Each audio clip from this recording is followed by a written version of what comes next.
Hello students, welcome to Well Academy Plus, जहाँ पे हम देख रहे थे एक्सरसाइज 2.5 जिसमें लास्ट में ये आइडेंटिटीज के रिलेटेड हमने काफी क्वेश्चंस भी सॉल्व किए थे। नाउ जैसा कि आपका मैंने कमेंट पढ़ा था कि वो शॉर्टकट में किस तरह से आते हैं रिटर्न, वो नहीं बताया, तो वो अभी आ रहा है। क्वेश्चन नंबर 8 पूरा इस पे है, तो हम इस वीडियो में यही डिस्कस करने वाले हैं। सो क्वेश्चन नंबर 8 क्या कहता है? फैक्टराइज द फॉलोइंग, मतलब ये ऐसा कुछ 5-6 क्वेश्चंस दिए हुए हैं और इसको हमें फैक्टराइज करना है। समझ में कैसे आएगा कि ये क्वेश्चन कौन सी आइडेंटिटी को बिलोंग करता है? तो सबसे इजी रास्ता क्यूब आपको बता देगा। क्यूब क्या बता रहा है? क्यूब ये बता रहा है कि ये, अच्छा, क्यूब में भी और भी चीजें हैं, जैसे कि ये क्यूब की सारी टर्म्स अलग अलग है, तो देर आर 99% चांसेस कि ये सिर्फ यही आईडी को बिलोंग करता है। प्लस है तो प्लस वाली आइडेंटिटी यूज करना, माइनस है तो माइनस वाली यूज करना, ठीक है। अब इसको हम किस तरह से करेंगे, किस तरह से सॉल्व? तो देखो, सबसे पहले तो ये फर्स्ट दो टर्म्स को देखना है। दो टर्म्स में देखो 8a क्यूब और b क्यूब आ रहा है, तो 8 यानी किसका क्यूब है? 2 का क्यूब है। तो मैं 8a क्यूब को ऐसे लिख सकता हूं, 8a क्यूब को ऐसे हम लिख सकते हैं 2a होल क्यूब लिख सकते हैं ना। और b क्यूब जो है उसको मैं ऐसे लिख सकता हूं b होल क्यूब। ऐसा आपने लिख लिया तो आप यहाँ पे आपके लेवल पे ये क्वेश्चंस कुछ इस तरह से आते हैं कि यहाँ पे आप फाइनल आंसर लिख सकते हो। इस पॉइंट पे प्लस है ना, कहीं पे भी माइनस नहीं है, तो आपका फाइनल आंसर होगा 2a plus B whole cube.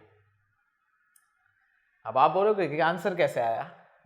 Simple सा है, फर्स्ट दो टर्म्स हमारे फॉर्मूला में क्यूब होती है आइडेंटिटी में, तो यहाँ पे भी दो टर्म्स है, तो उसी बेसिस पे फॉर्मूला बनेगा। 8a क्यूब को क्या लिख सकते हैं? 2a क्यूब, और b क्यूब को क्या लिख सकते हैं? b cube. तो ये हमारा 2a क्या हो गया? आइडेंटिटी में हमारा x है, क्वेश्चन में हमारा क्या हो गया? 2a हो गया। आइडेंटिटी में हमारा y है, क्वेश्चन में क्या हो गया? b। तो 2a plus B whole cube आएगा। अब मेरा ये रास्ता है, मैं इस तरह से फॉलो करता हूँ। रिटर्न जाना है, रिवर्स जाना है, मतलब ऊपर ऊपर जाना है। 2a क्यूब के हिसाब से इसको एक्सपांड करो। इससे पहले हम करते थे ना एक्सपांड, हम नीचे करते थे, अब इसको रिवर्स में करना है। मैं बताता हूँ ये ट्रिक कैसे काम करती है।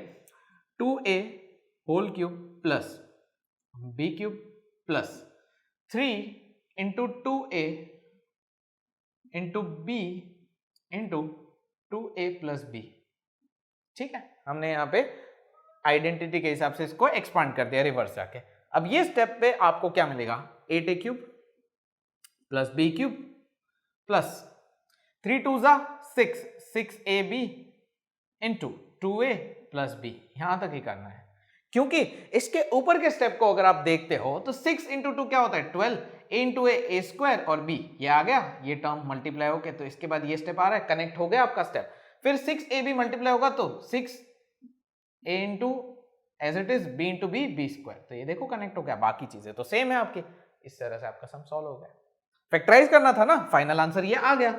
ये आंसर हमें पहले से ही पता चला, लेकिन मेथड बताने के लिए हम किस तरह से करेंगे, ये तरीके से करेंगे। मेरा सजेशन होगा कि आप रिवर्स जाते टाइम कोई गलती ना करो, इससे अच्छा है इसको रफ पेज पे कर लो नॉर्मल तरीके से। जैसे कि 2a plus B whole cube को आप नॉर्मल तरीके से एक्सपांड करो, ठीक है, फिर वही स्टेप्स को रिवर्स वे में लिख दो, ठीक है, तो फटाफट से हो जाएगा, ज्यादा सोचना नहीं पड़ेगा।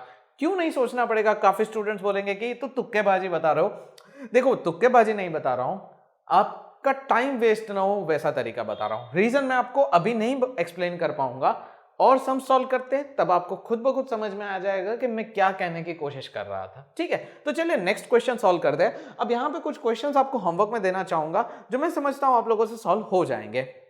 अब देखिए, क्वेश्चन नंबर 3 और 4 जो है, क्वेश्चन नंबर 3 एंड 4 ये आपको खुद करने हैं, ठीक है। सेकंड अभी मैं करवाता हूं, 3 एंड 4 आप खुद करोगे, ठीक है। एक काम करते हैं, सेकंड एंड 3 आप कर लो, 4th मैं करवाता हूं, ठीक है। 4th में थोड़ा टर्म्स बड़ी है, तो सेकंड एंड 3 आप कर लेना, 4th मैं करवाता हूं, दोनों माइनस वाले। सेकंड एंड 3 आप करना, 4th अभी मैं करवाता हूं, एंड देन 5th मैं करवाता हूं, जो कि डिफिकल्ट है। उस पॉइंट पे आपको पता चलेगा कि मेरी ट्रिक क्यों काम करती है।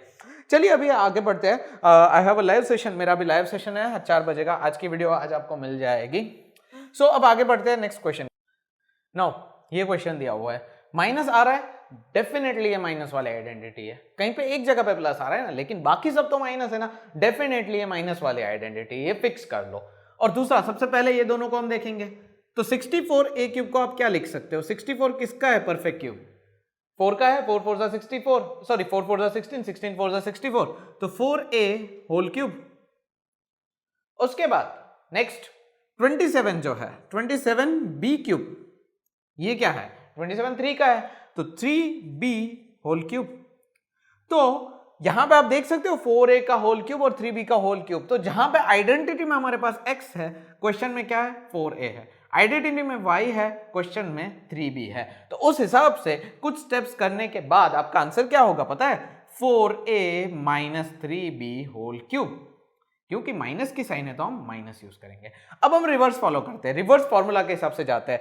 तो 4a whole cube minus 3b whole cube minus 3 into x, x क्या है 4a है, y क्या है 3b है, फिर ब्रैकेट में 4a माइनस 3b, ऐसा हमने लिख दिया।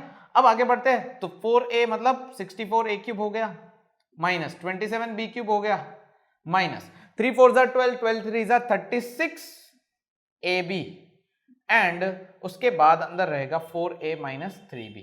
नाउ इस पॉइंट पे 36 को 4 से मल्टीप्लाई करो, आपका आंसर 144 आएगा। माइनस 36ab इंटू 4a क्या होगा 144a स्क्वायर बी माइनस में, क्योंकि 4 यहां पे प्लस में 4a प्लस में, तो माइनस प्लस क्या होगा माइनस होगा। फिर माइनस 36ab मल्टीप्लाई होगा माइनस 3b के साथ, तो माइनस माइनस क्या होगा प्लस, एंड 36 3 होता है 108ab स्क्वायर। ये आपका कनेक्ट हो जाएगा, ठीक है। तो ये आपका कनेक्ट हो जाएगा, ये इसके साथ कनेक्ट हो जाएगा। तो फाइनल आंसर तो आपका वैसे भी ये आ रहा है। तो माइनस वाले केस में ये टर्म प्लस क्यों होती है, क्योंकि ये यहां पे चेंज हो जाती है मल्टीप्लीकेशन में। समझ में आया? ये क्वेश्चन भी काफी इजी है। Now let's go to the fifth question, जो काफी स्टूडेंट्स मिस्टेक करते हैं। मैंने पेपर्स चेक करते टाइम देखा है कि 99% केसेस में फिफ्थ क्वेश्चन में गलती होती है। तो ये क्वेश्चन हम देखते हैं। नाउ ये क्वेश्चन आप देखोगे तो यहां पे बड़ी बड़ी टर्म्स है, यहां पे छोटी टर्म्स है, पता ही नहीं चलेगा कि यहां पे किस तरह से रख पाओगे। सीधे तरीके से यहां पे क्या रखना है वो आपको पता नहीं चलेगा। तो सबसे पहले तो हम इसको बॉक्स बनाते हैं और हम यहाँ पे 27p क्यूब को बताते हैं। 27p क्यूब को आप किस तरह से लिख सकते हो, 3p होल क्यूब लिख सकते हो, यस। फिर यहाँ पे 1/216 आता है, तो 1/216 को किस तरह से लिख सकते हो, तो 1/216 को 1/6 होल क्यूब लिख सकते हो, क्योंकि 6 का क्यूब 216 होता है। तो इस हिसाब से समझ में आता है कि क्वेश्चन में आइडेंटिटी में x है तो हमारे पास क्या है 3p है, आइडेंटिटी में y है तो हमारे पास क्या है 1/6 है, और इसको हम यहाँ पे पुटअप करते हैं तो हमारा फाइनल आंसर तो हमें पता चल जाता है। फाइनल आंसर स्टूडेंट्स लिख देते हैं, पता है यहाँ पे क्या आएगा 3p माइनस 1/6, ये आपका फाइनल आंसर है। ये आप खुद भी पता लगा लोगे। दिक्कत यही है कि बीच के स्टेप्स भरने में प्रॉब्लम होती है, और जो स्टूडेंट्स स्पेशली ऊपर से फॉलो करते हैं, टॉप डाउन अप्रोच फॉलो करते हैं, तब दिक्कत आती है। तो क्या होता है, अब हम ये मेथड से करके देखते हैं। तो 3p का whole cube minus 1/6 whole cube minus 3p 1/6 and into 3p minus 1/6, ये है। उसके बाद यहाँ पे 3p का 27p cube minus 1/216 and minus. अब देखो नॉर्मल पर्सन क्या करता है पता है, ये स्टेप आपने यहाँ पे लिखा हुआ है ना, जब हम इसको फॉलो करते हैं तो ये कैंसिल कर देते हैं, पता है ये कैंसिल हो जाता है।